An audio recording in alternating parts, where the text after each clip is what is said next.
Hello guys, welcome back to our channel Winsworld TV.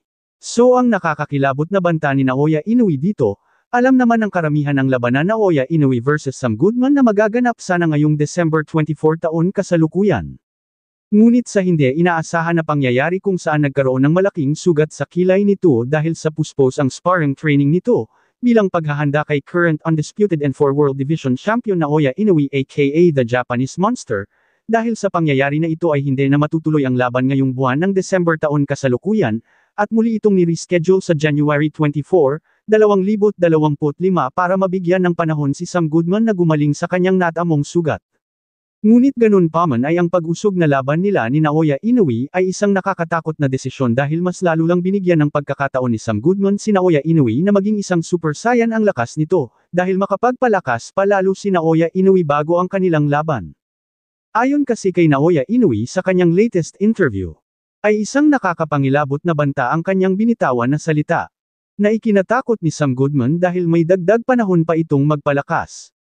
Dagdag pa ni Naoya Inoue ay masasaksihan ng karamihan ang kanyang nakakapangilabot na lakas, kaya kailangan nilang abangan ang laban Naoya Inoue versus Sam Goodman dahil masasaksihan ng karamihan ang mas pinalakas na version ni Naoya Inoue, kaya ang dagdag isang buwan na preparasyon ni Naoya Inoue ay isang malaking bagay na maituturing niya dahil panigurado na magiging brutal ang sasapitan ng kanyang makakalaban na si Sam Goodman. Ngunit ganun pa man ay hindi rin naman papatalo si Sam Goodman dahil kahit nagpapahilam ito ng sugat ay tuloy pa rin ang kanyang pag-insayo at pagpapalakas ng katawan bilang preparasyon sa kanilang bakbakan ni Naoya Inoue ngayon January 24, 2025. Ngunit marami ang nagsasabi na wala daw sa level ni Naoya Inoue itong si Sam Goodman dahil kahit hindi na mag-insayo ng matindi si Naoya Inoue ay kayang-kaya daw nito pabagsakin si Sam Goodman. Dahil dyan ay talagang yamado si Naoya Inoue sa mga beating site habang si Sam Goodman naman ay isang heavy underdog, ngunit wala pang nakakaalam kung sino talaga ang mananalo sa laban Naoya Inoue versus Sam Goodman hanggat hindi pa ito naglaban sa ibabaw ng boxing ring, kaya isa talagang kaabang-abang ang laban na ito. Ano sa tingin nyo guys, may pag-asa kaya si Sam Goodman manalo sa tinaguriang halimaw ng Japan na si Naoya Inoue? O maging isang biktima lang ito ni Naoya Inoue? Just comment down below.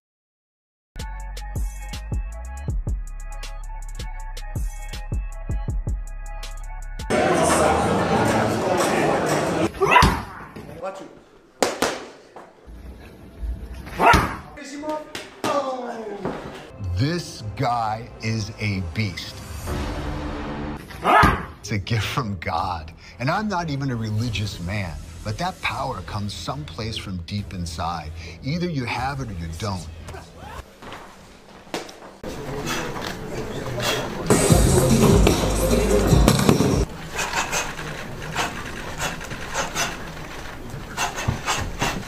Once again, this is the co-main event of the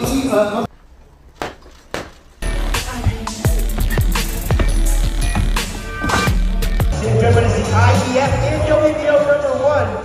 Starting from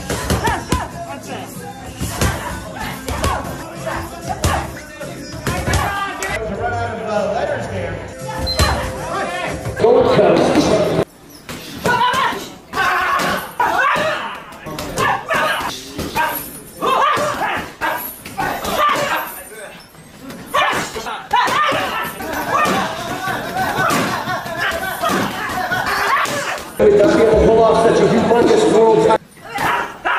Dagdag pa sa ating mga balita.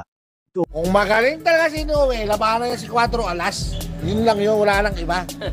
Rason naman ng Team Inoue ay ban daw si John Riel Casimero sa bansang Japan kaya hindi nila ito lalabanan, may sagot naman dyan ang utol ni John Riel Casimero na si Jason Casimero, ayon sa kanya ay bakit nakalaban itong si Luis Neri sa bansang Japan kung nakaban ito habang buhay. Dahil kung gusto talaga nila labanan si John Riel Casimero ay kaya nilang tanggalin ang pagkaban ni John Riel Casimero sa bansang Japan at ikasa doon ang labanan na Naoya Inoue versus John Riel Casimero. Yung inaano kasi nila, ban daw sa Japan na isang taon. Siniri nga, ban ng ano, yung ban for sa life. ano, Ban for life. ba? Oo, ban for life. Tama. Tinanggal lang dahil gusto nila makalaban. Kumbaga, kaya lang i-overrule ang rule nila. Ay, Kung magaling ka talaga, alabanin mo talaga si 4 alas.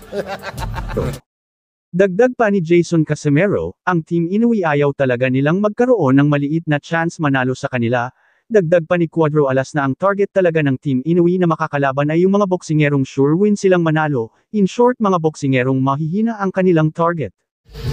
Eh siguro ayaw nang bigyan ng way or path para sa data umangat ng umangat. Ang team Inoue, ayaw talaga nila na kung may karoon sila ng kalaban, ayaw nila na magkaroon ng maliit lang na tsansya. Chances. O yung nakalaban nila ba? Oo. Kumbaga, Yung baga ano ba, yung target nila, sure win na manalo. Oo, kasi sure na panalo. Walang ano na, uy, parang may chance sa akin to. Uy, wag. Ayaw nila na may chance. Pag malalaman nila, uy, may chance pwede ako matalo dito. Hindi nila lalabanan yan. Pag may chance, Wala rin, hindi pa rin magaling talaga. hindi kaya magaling. nga siya, hindi siya tinatawag talaga na magaling kasi nasa Japan ng lagi. Tapos kung lalaban sa ibang bansa, mga May monster ba na mapapagsak na isang suntok? Dagdag pa ni Cuadro Alas angas ng Pinas John Riel Casimero ay hindi ito matatawag na The Monster itong si Naoya Inoue dahil sa isang suntok lang ay bulagta na ito. At the hands of a left hook of Luis Neri. Definitely going on his highlight reel, but after that, Ang reaksyon naman ni Naoya Inoue sa mga pinagsasabi ni Cuadro Alas angas ng Pinas John Riel Casimero. Ayon kay Naoya Inoue ay sobra na ang panglalait, pangbabastos at pag-aangas nitong si John Riel Casimero.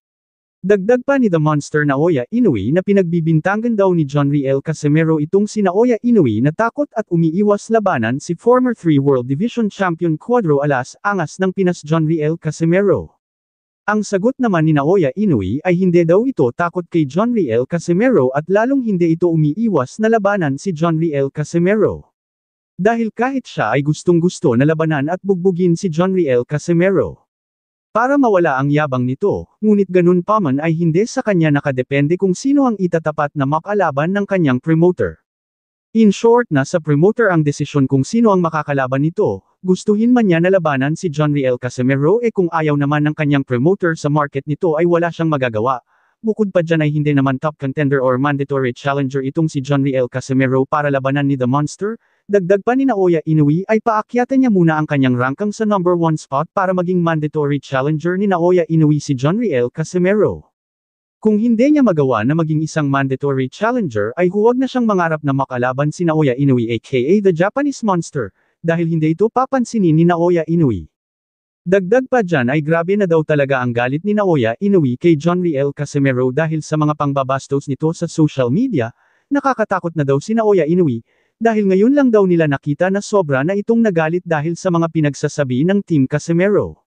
Dagdag pa ni Naoya Inoue sa oras daw na magkita sila at maglaban sa ibabaw ng boxing ring ay titiyakin niya na babaliktad at patutulugin itong si John Riel Casimero para mawala na ang angas at yabang para tumigil na ito kakaputak na parang manok na nangingitlog. Thank you for watching. Salamat sa inyong panunood. This is Winsworld TV. Saying peace, love and good vibes lang tayo lagi, okay, alright.